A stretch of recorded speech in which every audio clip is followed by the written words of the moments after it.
we've decided that Caleb is better at creating poll questions, and today's tough question usually falls right in line with that. So how would you like to throw it out there today, Caleb? What would you like to propose to our esteemed listeners that we greatly appreciate? And please hit the like button. What is Tennessee football's best path to a natty offensively in 2025?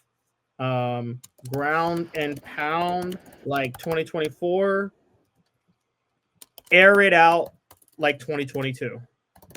Okay, I think it's aired out for a couple of different reasons. I've got some concerns at center, obviously, without Cooper Mays. I think he was able to be a very, very good run blocker in terms of leverage. I don't think they're going to have that. Now, you could say the flip side, 2 years ago at Florida, they couldn't protect anybody, and they didn't have Cooper in that game. So I understand that goes both ways. But I will say that I think that he was a really, really good run blocker. And I think that's a concern. I'm not sure about that other two guard positions. So I've got questions there. I think they'll be better at tackle. I believe that Tennessee will air it out, and they will try to go back to what they did in 2022. And Caleb, if they don't, then I think a lot, even if they were to make the college football playoff, and let's say lost in the first game, I think there are going to be a lot of fans that are going to be troubled. So the right answer may be to ground it out, pound it out. I don't have a problem with that. However, I think that a lot of fans would. Would you agree or disagree with that? I would agree. I'm going to play the other side, though, of this, and that's not just to disagree with you. I think they're going to have to play ground and pound football. And I'm looking at this just based on – I think there are two reasons Tennessee may have taken a bit of a step back offensively this past year. And one of them is Nico Iamaleava being young, Lance Hurd being hurt, the receivers not being what they needed to be. We understand all that. The other one we're talking about a lot less, though, is the fact that who just won the Super Bowl, Dave? I think that was the Eagles. I don't know why you rub that in, because they are the dirtiest fans in the world. And yes, I'm including you, Dane Bradshaw, who probably cheered Michael Irvin when he couldn't move his extremities. Yeah, but they're also the most honest fans in the world. They cheer when their only players get hurt, too, if they don't like them. That's fair. It was the Eagles. Yes. All right, so I think what you saw in the NFL this year, you're seeing filter down to college, which is defense and running is coming back because so many defenses are soft now. And they've got light. Yes, to defend the pass. And look, it was, if you watch that game on Sunday, Kansas City decided we're going to sell out to stop Saquon Barkley because he had been dominant all year, which allowed Jalen Hurts to finally air it out and torch them. I think right now you're still in a mode of defenses playing light. So I think Tennessee next year, their best chance is to ground and pound. I think it's to try to make it All-American out of Peyton Lewis and just torch teams on the ground. It's not going to be as exciting. You spent $2 million on Nico, so the optics aren't that good. But truth be told, I think if the defensive line is – by the way, the Eagles also won it with a great defensive line. We believe in Tennessee's defensive line. If the defensive line is where it needs to be still, and if Tennessee's able to run it, I think Tennessee has a much better chance to win a natty looking like last year's team than the 2022 team, just better. Put it this way, you will see shades of 98 on Tennessee if they win the national title. Oh, no. Come on. There's a difference. Not talent-wise. I mean, like... No. Well, I see what you're saying, but that defense, you knew you could rely on that, especially now with the injury at corner. I don't know that the defense is going to be nearly as good. I think Omar Norman-Lott was undervalued by some fans. So I don't think the defense is one that you can just lean on, and they could at times last year. And I'll take it a step further. I don't think that I don't think that there's going to be a comparison between Nico year 2 and T year 1. I think they're going to put more on him and have him do more things. Okay, but Dave, first of all, let's put this out there. Those 90s dominant Tennessee teams that were talented all over the field that won with defense, they were typically still just a little bit challenged at cornerback. Just a little bit. Dwayne Goodrich?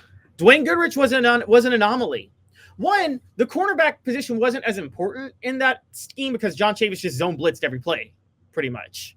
So the cornerback was covering a spot, not really covering a player a lot of times. Well, and they ran a lot of man too. And I remember this is probably a little bit before your time, but the big complaint was turn around and look at the ball. When you're playing man, you can't turn around and look at the ball. It's going to drop over your head. Right, so, that's true. And they had a guy, no offense to Larry Slade, who recently retired, and he's had a fantastic career. But I was told that when Jabari Greer got to the Buffalo Bills, they said, forget everything you've learned in college, and we're starting all over, and don't expect to play this year, your rookie year, and you'll play next year. And he ended up, I think he made a couple of Pro Bowls, didn't he? I don't know if he did, but he was a starter. He was a starter on the Super Bowl team in 2009. So, yeah, I agree. But it was, I mean, we've heard Fred White. What did Fred White and Eric Westmoreland say? Like, they basically alternated on who was going to blitz, like, every other down. Just like Fred would come as a safety blitz, and then Eric Westmoreland would do it here. And I felt like a lot of what they were doing was baiting quarterbacks into bat those because they had that guy named Deion Grant back there that was going to be able to pick it off if the quarterback hung one out. By the way, why is he not in the College Football Hall of Fame? Oh, that's a great question. I'm standing on that, and I will preach it and preach it and preach it. I mean, it's not even like the NFL where you just take 5 guys. I mean, you take as many as you want. So why is he not in the NFL?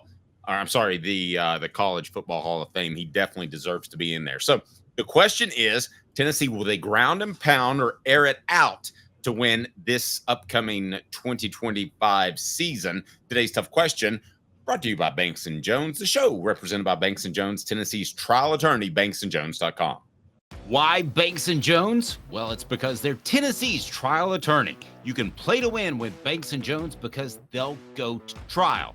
You've heard of other lawyers. They say they'll go to trial and fight for you. They won't. They just want to settle. That's the easiest way out. Well, that's not Banks & Jones, led by T. Scott Jones. They won't settle.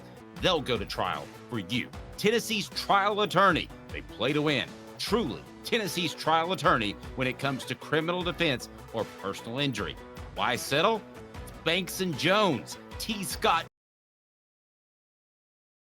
All right, so Caleb, where do we stand on the poll question? Please vote now and throw some comments in there. And I do want to take it a step further. Jason Allen was pretty good, but that was a little bit later. Steve Johnson was good because he was in 98, and he was a broadcasting major.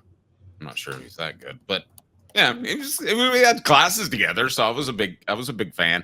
Derek, it's okay to be late. We can always restart it. But do you think? I want to address the question: which way do they have to play to win? But then I want to take it a step further. Will Tennessee fans be disappointed if they win the ground and pound game? Okay, so as far as your poll question, or the first one, 65% sides. Oh, wow, my chair just fell back. Sorry, guys. I'm not even kidding. I guess I need to fix my chair. That was epic. 65% say air it out like 2022, and 35% say ground and pound like 2024. So 65% is siding with you as I try to recover from my near-death experience. Final Destination. No, that was scary. David mentions Jabril Wilson. He was good too. We're talking, but we're talking safeties, guys, with Jabril Wilson and Deion Grant. Right. Yeah. Safety's never been an issue, really, for Tennessee at all. And I believe now Julian Battle played both, and I think Jason Allen played both as well. They did. As a matter of fact, Jason Allen basically refused to come back his senior year unless they moved him back to cornerback, even though they wanted him at safety. Okay, now I'm going to throw up, if you can change the question from not ground and pound or air, but would you be disappointed if it was a ground and pound team? That's what I would like to get to the bottom of. Dylan says Ohio State proved the passing game is key to a national championship in today's age of college football. I do think the defense is going to come back, but I will say this: I don't think it's ever going to be like it was, where you give a guy. There are exceptions, Saquon Barkley, Kind of a big one. Yeah, a very big one, but that's one of 60 tailbacks in the NFL. Oh, yeah, but okay, think about this though.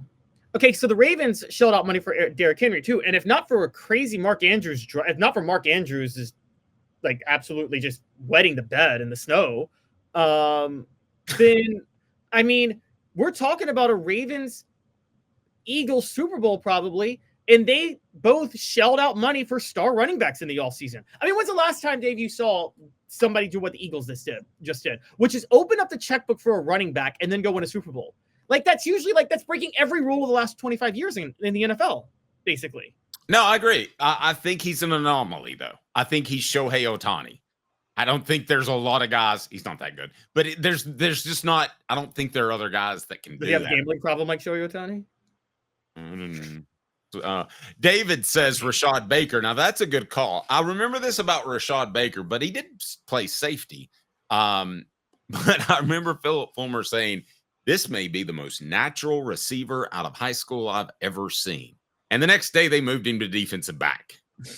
So I don't know who David Cutcliffe got, but John Chavis got Rashad Baker on his side. And he ended up being a very good player.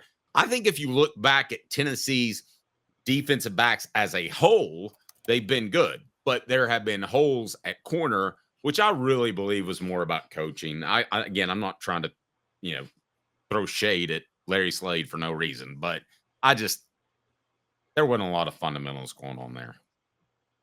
No, there was not. That is true. I think that we're getting caught though in the cornerback situation, and we're losing sight of the defensive line in the running game. I mean, I'm sorry to go old school here, but Dave, if you run the ball well and you have a great pass rush and an elite interior defensive line, I mean, look, that's where it starts to win football games, isn't it? I mean, let me ask you this, and you covered covering those 98 to 2001 teams, 2003, when Tennessee's defensive line was historically great, and I'm talking like 2001 with John Henderson and Albert Hainsworth. Did it really matter who was in the secondary for them at that point? Not so much. I mean, it's a really easy job, right? It really didn't. And you had Sean Ellis, and yeah, those guys were pretty good. Now, I don't know what this acronym means. Maybe you could spell this out for me. I don't think AF. Yeah, I know. What style we play if we are bare minimum beat the teams we are supposed to beat. And I think most people are okay with that. But here's what Adam says. If Nico can't put up 300 yards most of the games next season, it's a disappointment. It's year 3, and he's supposed to be the best quarterback in the country. You're right. Tennessee has 12 games on the schedule. They'll probably play 13, and whether that's a bowl game or whatever the case may be. And how many games should he put up 300 yards or be pulled at halftime? Okay, let's go down the list. Actually, since you said that, that's an interesting question. Just to make a statement, the opener against Syracuse, he's got to put up 300 yards. East Tennessee get pulled at halftime. Georgia, I'm not going to say he needs to put up 300 yards. If Nico puts up 300 yards against Georgia, it's probably not a good sign. It probably means Tennessee's throwing a lot, trying to come back late. Yep, I agree with that. So UAB pulled at halftime. Mississippi State, I'll say 300 yards at Mississippi State. He's going to need to put up 300 yards at Mississippi State. Arkansas at home, 300 yards because Tennessee wants to win that game by 40 at halftime. Great. At Alabama, I'm doing the Georgia approach again. I think he should want to put up 300 yards at Alabama. Kalen DeBoer runs tempo. There's going to be a lot of possessions. They're going to go back and forth, so you should expect it at Alabama. Kentucky, Mark Stoops plays some ball control. I think that's that type of game Tennessee could win with Nico throwing for like 250 yards or 230 yards, but they win kind of ugly at Kentucky. And so where am I right now? Syracuse, ETSU, UAB, Mississippi State, Arkansas, Alabama. 6 games, 300 yards or get pulled at halftime. And then Oklahoma, I think Oklahoma's kind of like Kentucky, just kind of do what you need to do. New Mexico State get pulled at halftime. Florida, he might have to throw for 300. Vanderbilt, 300. So I'll say 8 games, 300 to get pulled at halftime. One of the two. General Ursa says, I'm all for power running. That's football to me. I agree with you there. I love it. But I think I'm in the minority. And I know that I'm in the minority because the way they've changed the rules. So there's more passing. It's more exciting. And, you know, you're not only marketing to middle-aged men like me and Caleb, you're also marketing to the moms, the kids, and they want to see more passes, don't they? I mean, when you watch, my wife doesn't watch football, but when you watch football with your wife, does she enjoy the running game? Does she say, man, they really need to hunker down here? Not as much. I'll tell you what she really doesn't like, funny enough, is Taylor Swift. No, she doesn't like her as much as I do, but she doesn't like despise her. No, I'll tell you what bothers her is, funny enough, she cringes when she sees quarterbacks get hit really hard. And I'm like, man, that was a hit. And she's like, oh, that was rough. Steve, I mean, yes. The point that what we always forget about football, everybody calls quarterbacks the biggest softies, babies in the game. They're so protected. Guys, they're also the most vulnerable out there. Nobody is more like they literally have an entire side of them that they can't scope and protect themselves from because of what they have to look at. Yeah, and that's why the hit zone is so small, because you could take a guy's knees out. Andre Dirty Waters, you probably don't remember him. He was the Eagles. He was a safety, and he would dive at your knees every single time, and they made a rule because of him. And obviously, they're concussion issues, and you're just standing there. Steve, great point. 60% of the time, RPO works every time.